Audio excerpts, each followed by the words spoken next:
Hello everyone, maths by Wipro sir में आपका स्वागत है। आज हम लोग बात करेंगे रिलेशन एंड फंक्शन के अगले लेक्चर में। ठीक है, तो जो कि बोर्ड की तरफ से कुछ इंपॉर्टेंट सवाल हैं, हम लोग उस पर चर्चा करेंगे।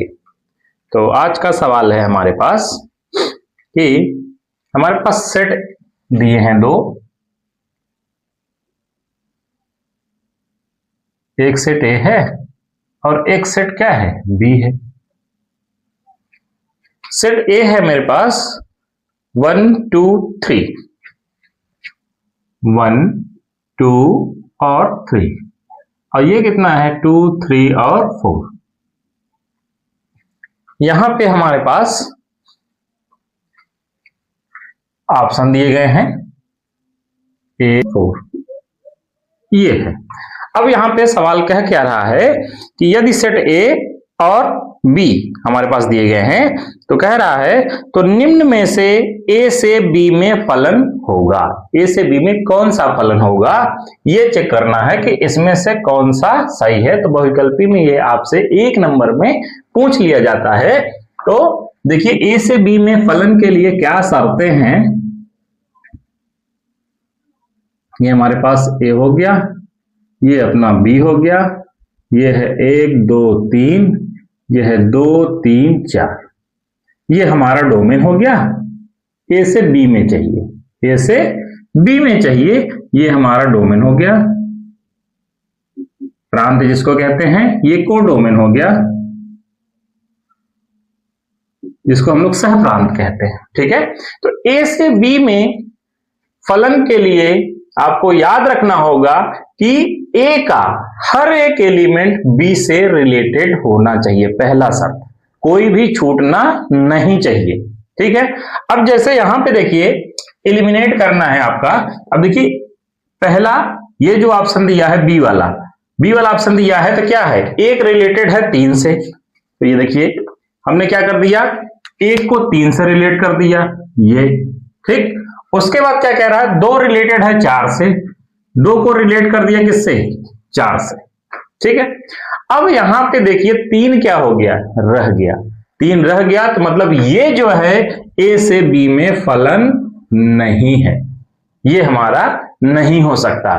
क्योंकि हमने पहली शर्त क्या बताई थी कि सेट ए का सारा एलिमेंट सेट बी से रिलेट होना चाहिए, पहली शर्तें। अब यहां पे देखिए, यहां पे एक बच रहा था, इसलिए ये कैंसिल हो गया। अब दूसरी शर्त क्या है कि एक एलिमेंट का एक ही इमेज होना चाहिए, एक एलिमेंट का एक ही इमेज होना चाहिए। मतलब सेट ए का एक एलिमेंट एक से ही कनेक्ट होना चाहिए, 2 से नहीं होना चाहिए। ठीक है, तो हमने क्या बताया, पहली शर्त क्या है कि सेट ए का सारा एलिमेंट सेट बी से कनेक्ट होना चाहिए। दूसरा हमने क्या बताया कि सेट ए का हर एक एलिमेंट सेट बी के एक ही एलिमेंट से कनेक्ट होना चाहिए। जैसे एग्जांपल दूसरा हम लोग ले लेते हैं, जैसे हमने लिखा 1 2 3, यहां लिखा 2 3 4। अब जैसे हमने क्या कहा कि कनेक्ट होना चाहिए, ये लिखा हमने ये, और इसका लिख दिया ये, यहां पे लिखा ये, और यहां पे लिखा ये। ठीक है, यहां पे हमने क्या बताया कि एक हमारा देखिए कनेक्ट क्या है, पहली शर्त तो यहां लागू है क्या, कि सेट ए का हर एक एलिमेंट सेट बी से कनेक्ट है। ठीक, लेकिन दूसरा क्या है, हमने क्या बताया कि सेट ए का हर एक एलिमेंट एक ही से कनेक्ट होना चाहिए। यहां पे ये देखिए 2 किससे कनेक्ट है, 4 से, ये सही है। 3 किससे कनेक्ट है, 3 से, ये भी सही है। लेकिन एक जो है वो एक से अधिक एलिमेंट से कनेक्ट है। एक किससे कनेक्ट है, 2 से भी और 3 से भी। मतलब एक का हमारे पास 2 इमेज है, 2 प्रतिबिंब हो रहा है, तो इसलिए ये भी नहीं हो सकता। ठीक है, अगर ऐसा है, ये देखिए और देख लीजिए, 1 2 3 और 2 3 4, ये हो गया। अब यहां से देखिए 1 कनेक्ट हो गया इससे, और 2 भी कनेक्ट हो गया इससे। ठीक है, 3 कनेक्ट हो गया इससे। ठीक, तो अब देखिए यहां पे हर एक एलिमेंट सेट बी से कनेक्टेड है, तो पहली शर्त लागू हो गई। दूसरा हमने क्या बताया था कि हर एक एलिमेंट का एक ही इमेज होना चाहिए। तब देखिए एक किससे कनेक्ट है, 2 से, तो एक का इमेज क्या है, 2 है, और 2 का इमेज भी क्या है, 2 है। तो ये दिक्कत नहीं करेगा, ये दिक्कत नहीं करेगा। आप बोलेंगे सर यहाँ पे क्या है, ये 2 चीजें 2 से कनेक्ट हैं, मतलब ए का भी प्रतिबिंब 2 है और 2 का भी प्रतिबिंब 2 है, तो ये क्या है, हमारा फलन बनेगा। ये नहीं, इवन कि ये भी बन सकता है आपका 1 2 3 2 3 4। हमने मान लिया कि ये भी कनेक्ट है और ये भी कनेक्ट है और ये भी कनेक्ट है, तो भी क्या बनेगा, फलन बनेगा। ठीक है, सारे एलिमेंट कनेक्टेड है बी से, और दूसरा क्या कि हर किसी एलिमेंट का इमेज एक ही है, प्रतिबिंब एक ही है। एक का इमेज कितना, 2, 2 का इमेज कितना, 2, 3 का इमेज कितना, 3। ठीक है, अब इसी पे हमने ये बताया, यहां पे देखिए एक का 2 से कनेक्शन था, 2 प्रतिबिंब बन रहे थे, एक का प्रतिबिंब 2 भी हो रहा था, इसी एक का प्रतिबिंब 3 से हो रहा था। इधर 2 3 हो सकते हैं, लेकिन इधर वाला 2 से नहीं हो सकता। ठीक है, तो यहां पे देखिए अब अपने पास क्या है, अब जैसे ये वाला देखिए, यहां पे हमारा 3 किससे कनेक्टेड है, 2 से भी कनेक्टेड है, और 3 हमारा किससे कनेक्टेड है, 4 से। जैसे हम ये कह दें, ये 1 2 3 और ये 2 3 4। अब यहां देखिए 3 हमारा कनेक्ट है किससे, 2 से, और यही 3 कनेक्ट है किससे, 4 से। ये फलन नहीं होगा, क्योंकि 3 का हमारे पास 2 इमेज मिल रहा है, 1 2 और 1 4, तो ये भी हमारा गलत हुआ। ठीक है, अब यहां पे देखिए एक हमारा 2 चीजों से कनेक्शन है एक का, जैसे हमने लिखा है 1 2 3 और ये 2 3 4। अब देखिए एक किससे कनेक्ट है, 2 से, और यही एक किससे कनेक्ट है, 3 से। ठीक है, यहां पे हमने बताया था ये चीजें। तो यहां पे ये भी क्या, भले दोनों कनेक्ट हो जाएं, लेकिन इसका क्या है, 2 इमेज मिल गया, इसलिए ये भी फलन नहीं होगा। अब हम लोग इसको चेक कर लेते हैं जरा सा। अब यहां पे ये देखिए 1 2 3 2 3 4। ठीक है, तो यहां पे देखिए ये क्या है, हमारे पास एक का कनेक्शन किससे है, 3 से, ये हो गया भैया। ठीक, अब 2 का कनेक्शन किससे है, 2 से, ये हो गया। फिर 3 का भी किससे है, 3 से। अब देखिए यहां सेट ए के तीनों एलिमेंट सेट बी से कनेक्ट है, मतलब हर किसी का इमेज प्रतिबिंब मिल रहा है हमको, और हर किसी का एक ही प्रतिबिंब है। जैसे एक का एक प्रतिबिंब है कितना, 3, 2 का भी एक ही प्रतिबिंब है कितना, 2, और 3 का भी एक ही प्रतिबिंब है कितना, 3। इसलिए हमारे पास ये वाला आंसर सही होगा। तो बहुविकल्पी में ये आपसे पूछा जाता है, तो कभी भी पूछे तो आप आसानी से बता सकते हैं। एक तो ये पूछ लेता है, और कभी कभी कह देता है कि ए से बी में फलनों की संख्या बताइए।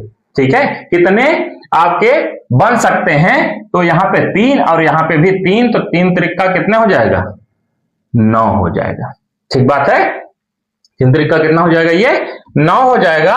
और कभी कभी पूछ लेता है संबंधों रिलेशंस, संबंधों की संख्या, तो वो कितना हो जाएगा, 2 की पावर 9 हो जाएगा। ठीक है,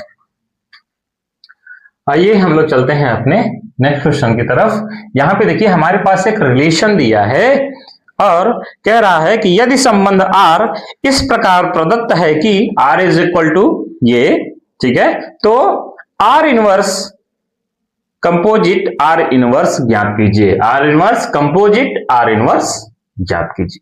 ठीक है, तो यहां पे क्या है, R इनवर्स हम लोग कैसे निकालेंगे। ठीक है, इनवर्स रिलेशन, ठीक है, प्रतिलोम संबंध। तो R इनवर्स देखिए R दिया है, तो हम लोग क्या निकालेंगे, सबसे पहले R इनवर्स निकालेंगे। R इनवर्स कैसे निकालेंगे भैया, अब देखिए R क्या होता है, जैसे मान लीजिए हमारे पास R क्या होता है, A क्रॉस B का सबसेट होता है ना, पहले भी बता चुके हैं कि R हमारा क्या होता है, जो रिलेशन होता है वो कार्टेशियन प्रोडक्ट का क्या होता है, सबसेट होता है। तो XY ऑर्डर्ड पेयर XY क्रमिक युग्म सच दैट कि हमारा X जो है वो बिलोंग करेगा कहां से, सेट A से, और Y बिलोंग करेगा सेट B से।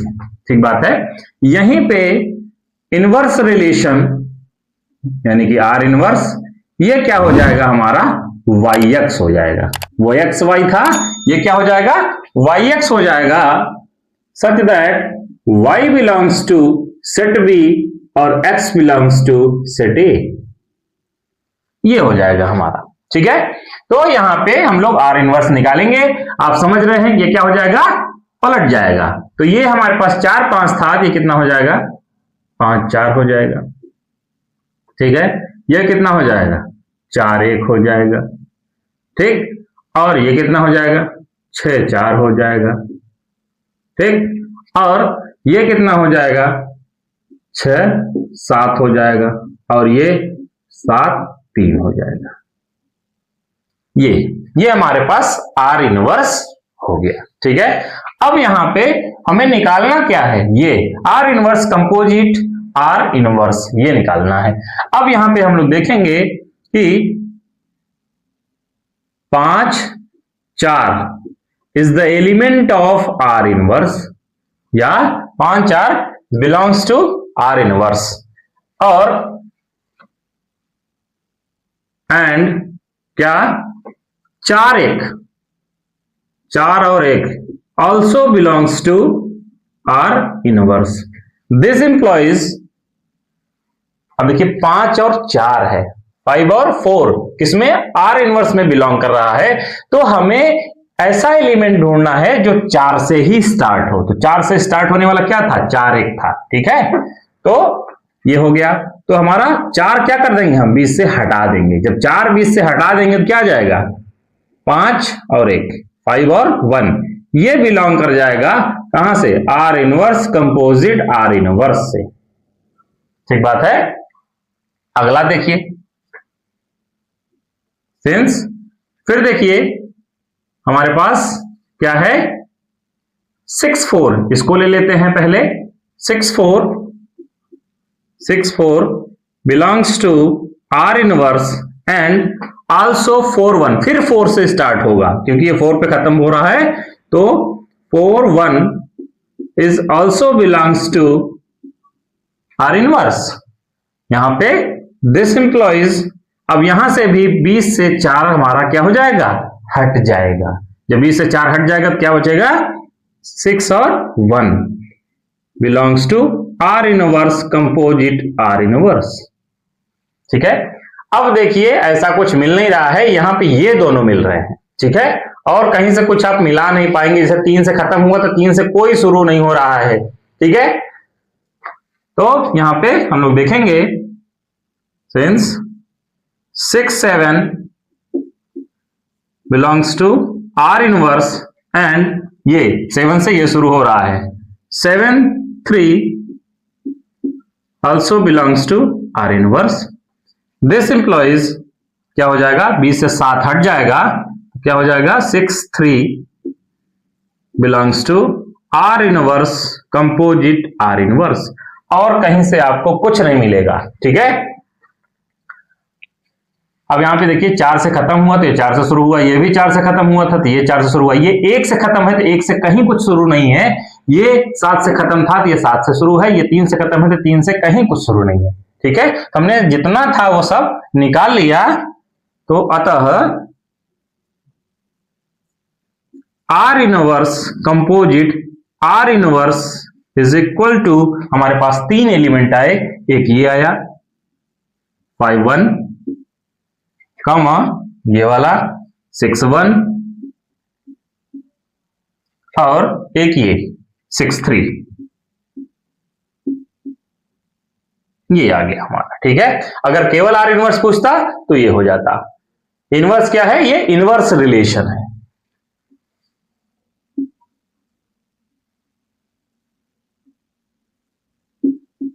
इनवर्स रिलेशन, इनवर्स मतलब प्रतिलोम, प्रतिलोम संबंध। ये क्या है हमारे पास, ये इसी की बात कर रहे हैं हम लोग, R इनवर्स, ठीक है। आइए हम लोग चलते हैं अपने अगले सवाल की तरफ। तीसरा सवाल है हमारे पास, कंपोजिशन ऑफ मैप्स देखना है हमें, ठीक है। यहां पे हमारे पास एक फंक्शन है f from R to R, and g is also from r to r, fx is equal to cos x and gx is equal to 3x square हमें दिया है। ठीक है, यहां पे g कंपोजिट f और f कंपोजिट g आपसे पूछ रहा है कि आप निकालिए। कभी कभी सिद्ध करने को दे देता है कि सिद्ध कीजिए कि f कंपोजिट g और g कंपोजिट f क्या है, बराबर है या बराबर नहीं है। ठीक है, तो देखिए हम लोग कैसे निकालेंगे। सबसे पहले हम लोग इसकी बात करते हैं। देखिए GOF यानी g composite f of x, तो हम लोग इसको कैसे लिखेंगे। अब इसको लिखने के लिए क्या करना होगा, पहले वाला जो फंक्शन है g उसको हम लोग लिख लेंगे साधारण। ठीक है, और इसको क्या लिख देंगे, fx, g ऑफ fx, ये ऐसा। ठीक, अब यहां पे क्या करेंगे, g को g लिखेंगे, fx की वैल्यू क्या कर देंगे, रख देंगे जो भी होगा। तो fx की वैल्यू कितनी है, cos x है, इसको हम लोग लिख देंगे एज इट इज। ठीक है, फिर यहां पे क्या कह रहा है कि g ऑफ cos x, तो इससे पहले g ऑफ cos x लिखने से पहले आप g ऑफ x को देखिए। तो g ऑफ x क्या कर रहा था कि उसने क्या कर दिया, x का क्या कर दिया, वर्ग कर दिया, और उसमें 3 से क्या कर दिया, मल्टीप्लाई कर दिया। अब इसी में आप x की जगह क्या रख देंगे, cos x रख देंगे, जो आएगा वही होगा। ठीक है, तो यहां पे हमने 3 रखा, x के स्थान पे क्या रख दिया, क्योंकि यहां पे देखिए g ऑफ x है, यहां पे क्या है, g ऑफ cos x है, तो x के स्थान पे कितना है, cos x है, तो यहां भी हम लोग क्या कर देंगे कि x के स्थान पे cos x रख देंगे। तो ये कितना हो जाएगा, cos x का होल स्क्वायर। जब cos x का होल स्क्वायर करेंगे तो कहां लगता है स्क्वायर, यही लगता है ना, cos स्क्वायर x लिखा जाता है। ये हम लोगों ने फाइंड कर लिया। अब ऐसे ही FOG ऑफ x ये निकालेंगे, तो हमने क्या बताया कि पहले फंक्शन को हम लोग लिखेंगे, f को लिख लेंगे, f ये कितना हो जाएगा, g ऑफ x हो जाएगा। उसी की तरह इसको भी कर देंगे, f को f लिखेंगे, g ऑफ x की वैल्यू हम लोग क्या कर देंगे, रख देंगे। g ऑफ x की वैल्यू कितनी है, 3x स्क्वायर है, पूरा पूरा रख दिए। अब fx को जरा देखिए, fx को जरा देखिए क्या था, fx था, क्या लिख दिया, cos x, तो हम लोग x के स्थान पे कितना रख देंगे, 3x स्क्वायर, यहां पे भी रख देंगे। तो कितना हो जाएगा, ये cos होगा, यहां पे x था तो x आया, यहां पे 3x स्क्वायर है, तो ये कितना जाएगा, 3x स्क्वायर, ये आ जाएगा। तो हमने अलग अलग वैल्यू भी दोनों की निकाल ली, और अगर देखेंगे तो ये दोनों क्या हैं, बराबर नहीं है। या अगर इसको बनाना चाहे समीकरण 1, समीकरण 2, अगर इतने पूछा है तो छोड़ देंगे। समीकरण 1 व 2 से क्या दिखा सकते हैं हम लोग कि GOF is not equal to FOG। ठीक है, तो आज के लिए बस इतना ही। हम लोग मिलते हैं इसके नेक्स्ट वीडियो में, और अगर आपको वीडियो अच्छा लगा हो तो इसको लाइक, शेयर और सब्सक्राइब करें।